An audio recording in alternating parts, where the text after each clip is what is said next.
नमस्कार दोस्तों, स्वागत है आप सभी का एक बार फिर से त्रिपुरारी ज्ञान गंगा चैनल में। दोस्तों, धनतेरस पर लाए यह एक चीज आपको माला माल धनवान होने में देर नहीं लगेगी। दोस्तों, वास्तु शास्त्र में मोर पंख का विशेष महत्व होता है। वास्तु शास्त्र के अनुसार मोर पंख का घर में होना बहुत शुभ होता है। यह जिस स्थान पर भी होता है वहाँ की नकारात्मक ऊर्जा को नष्ट कर देता है। शास्त्रों में मोर पंख को सुख समृद्धि का प्रतीक माना जाता है। यह अत्यंत चमत्कारिक होने के साथ ही घर के वास्तु दोषों को भी कम करने में सहायक है। लेकिन वास्तु शास्त्र में मोर पंख को घर में रखने के कुछ नियम बताए गए हैं। दोस्तों, धनतेरस पर मोर पंख को घर में रखते समय कुछ नियमों का पालन अवश्य करना चाहिए, तभी इसका सकारात्मक प्रभाव देखने को मिलता है। वास्तु शास्त्र में मोर पंख को रखने की सही दिशा और स्थान के बारे में बताया गया है। अगर आप धनतेरस पर मोर पंख को उसके निश्चित स्थान या दिशा में रखते हैं तो यह घर के अंदर की नकारात्मक ऊर्जा को खत्म कर देता है।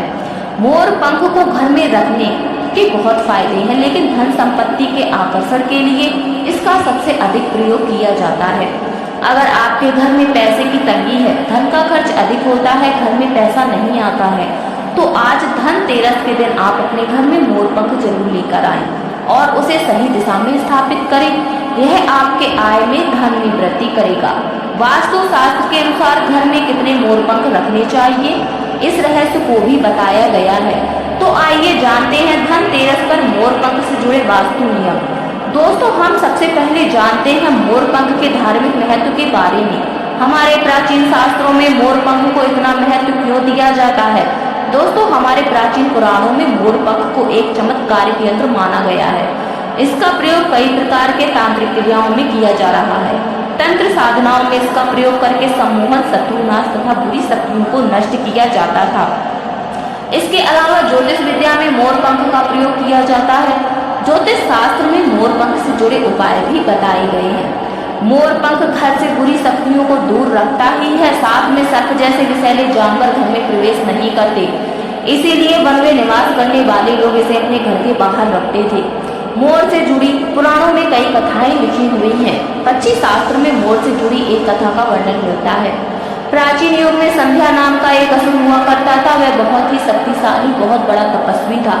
गुरु शुक्राचार्य से विद्या प्राप्त करके संध्या नाम का असुर देवताओं को अपना शत्रु मानने लगा था। उसने ब्रह्मदेव और भगवान शिव से वरदान प्राप्त किया और बहुत अधिक शक्तिशाली बन गया। उसके बाद उसने स्वर्ग पर आक्रमण किया, कई देवताओं को बंदी बना लिया। लेकिन उस असुर को पराजित करने के लिए देवताओं ने एक योजना बनाई और उन्होंने मोर की सहायता ली।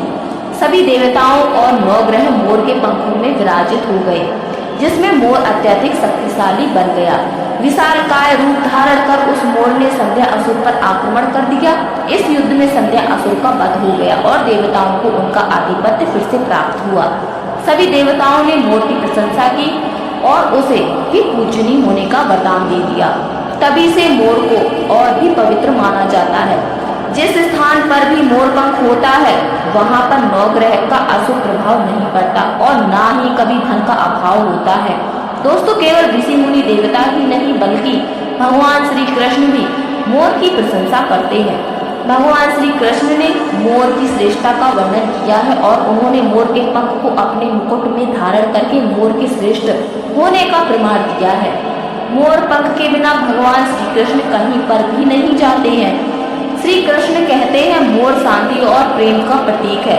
मोर सुख समृद्धि का प्रतीक है। मोर का पंख मनुष्य की हर प्रकार की नकारात्मक शक्ति से रक्षा करता है। दोस्तों, मोर पंख को विधिवत देवी देवताओं के प्रतीक के रूप में पुराणों में दिखाया गया है।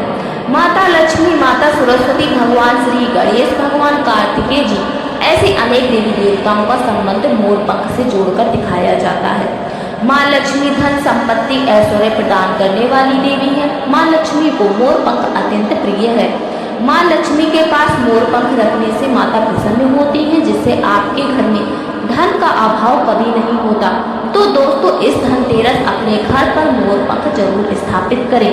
माता सरस्वती का वाहन मोर है, इसलिए विद्यार्थियों को अपने पास मोर पंख अवश्य रखना चाहिए।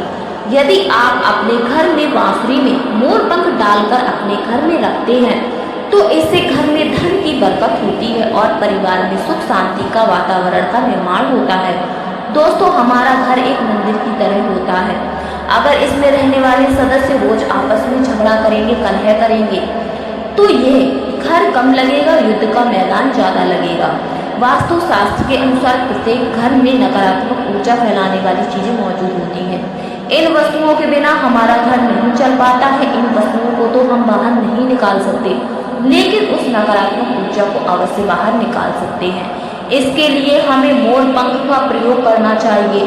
तो आइए जानते हैं कि धनतेरस पर मोर के पंख के उपायों के बारे में, जिससे आप घर के अंदर की नकारात्मक ऊर्जा को बाहर निकाल सके और जिससे आपके घर में धन की बरकत हो, आर्थिक परेशानियां समाप्त हो।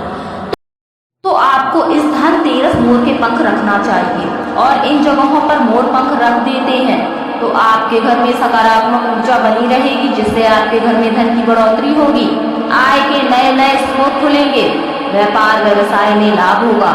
सबसे पहली बात, आपके घर में नकारात्मक ऊर्जा है और परिवार के सदस्यों की तरक्की में अड़चनें आ रही हैं, तो आप अपने मुख्य द्वार के ऊपर गणेश जी की प्रतिमा रखें और प्रतिमा के दोनों ओर मोर पंख अवश्य रखें। इससे आपके घर में किसी भी प्रकार की नकारात्मक ऊर्जा प्रवेश नहीं कर पाएगी।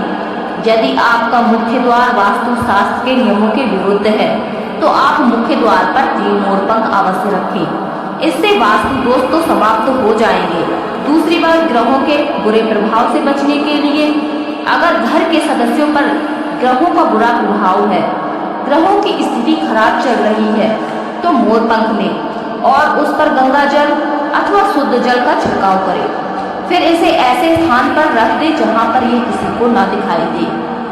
इससे ग्रह शांत होने में मदद मिलती है। तीसरी बात, बुरी नजर से बचने के लिए, अगर आपके घर में किसी सदस्य या पालक को बुरी नजर लग गई है या उस पर किसी भी बुरी नजर का प्रभाव है, तो सोते समय उस व्यक्ति के तकिए के नीचे मोर पंख रखें और दूसरे दिन इसे किसी बहते जल में या कुएं में डाल दें। इससे बुरी नजर उतर जाती है। चौथी बात, पढ़ाई में मन नहीं लगता है। अगर घर के विद्यार्थियों का पढ़ाई में मन नहीं लगता, उनकी याददाश्त कमजोर है, पढ़ाई करते समय बार बार नींद आती है, तो विद्यार्थियों को मां सरस्वती के सामने मोर पंख रखकर दूसरे दिन उस मोर पंख को अपनी किताबों में रखना चाहिए। इससे विद्यार्थी में एकाग्रता बढ़ेगी और मां सरस्वती की कृपा बनी रहेगी।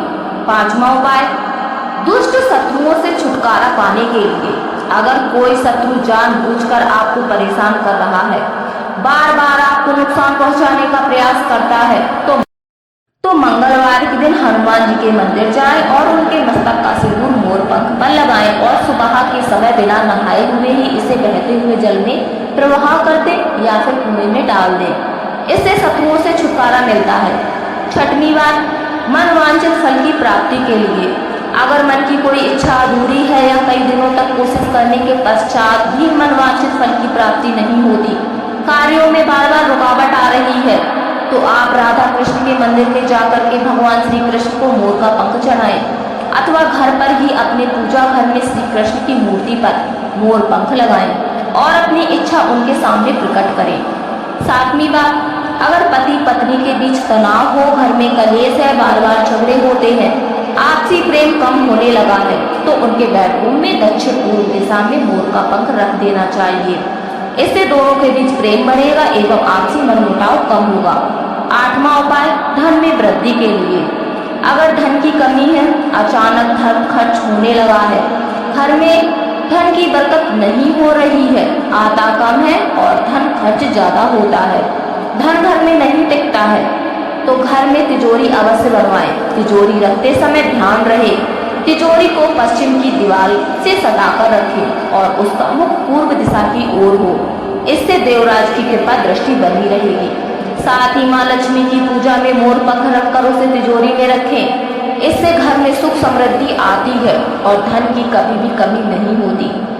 यदि धन की समस्या आ रही है तो घर के दक्षिण पूर्व दिशा में अपनी कमर के ऊपर कंधे की ऊंचाई पर 2 मोर पंख कृष्ण पक्ष की त्रयोदशी मतलब धनतेरस पर लगाएं। जल्द ही धन प्राप्ति के नए अवसर प्राप्त होने लगेंगे।